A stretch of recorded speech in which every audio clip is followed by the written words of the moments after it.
Back to class. In our last lesson, we introduced the reduction formula. We proved the reduction formula and also applied it in an example. In case you missed our last lesson, please do not hesitate to check the description below for that lesson. And to ensure you continue to receive our lessons anytime we create them, please hit the subscribe button and the notification bell. That way, you'll be sure to receive our lessons anytime we create them. That said, let's get into class. In our last lesson, we showed that the reduction formula is governed by IN is equals to e raised to the power x raised to the power n minus n into in minus 1. We'll be applying this in solving this question.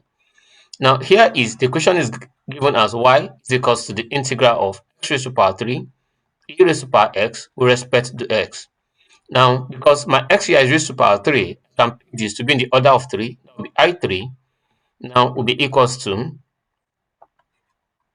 integral of x raised to the power 3 e raised to the power x with respect to the x, which is the same thing as applying reduction formula. This becomes x raised to the power 3 e raised to the power x minus 3 I2. I2 because I have n minus 1, that will be 3 minus 1, which is equals to 2.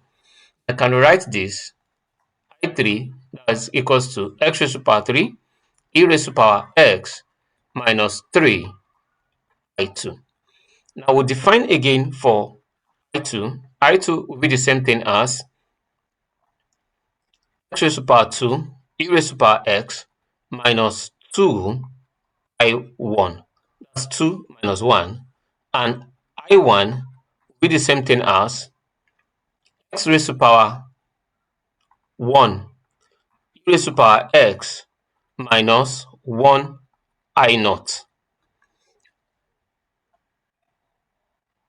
And obviously, I0 will be the same thing as x raised to the power 0 e raised to the power x minus 0 I minus 1. 0 minus 1 is minus 1. And obviously, since we have 0 here, 0 into I0 becomes 0. And x raised to the power 0 is 1. So that my I0 here becomes e raised to the power x.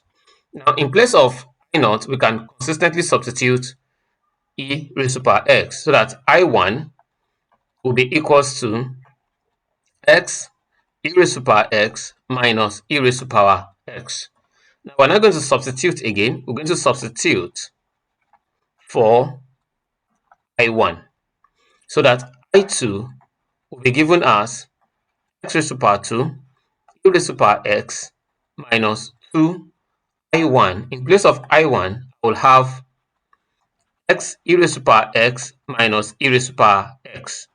Let's expand that so that my I2 will be the same thing as x squared e raised to the power x minus 2x e raised to the power x plus 2 e raised to the power x. And my I3 now will now be the same thing as x raised to the power 3 e raised to the power x e raised to the power x minus 3 into x raised to the power 2 e raised to the power x minus 2x e raised to the power x plus 2 e raised to the power x bracket close plus c. Now my I3, let's expand and open the bracket, will be the same thing as x raised to the power 3 e raised to the power x minus 3 x raised to the power 2 e raised to the power x plus 6 x raised to the power x minus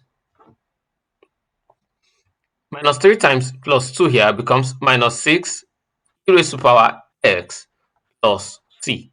Now, to make it look more beautiful, we can now factorize using e raised to the power x out. Then I'll have x raised to the power 3 minus 3 x squared plus 6x minus 6 bracket close plus c. Now with this, you've seen how we've applied reduction formula.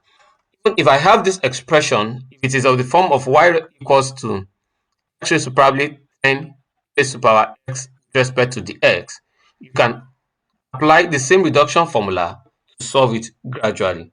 And next lesson, we'll be applying reduction formula to trigonometric ratios. And I wish you hit the subscribe button. That way you'll be sure to receive notification when that is done. Thank you for staying with us and see you in our next class.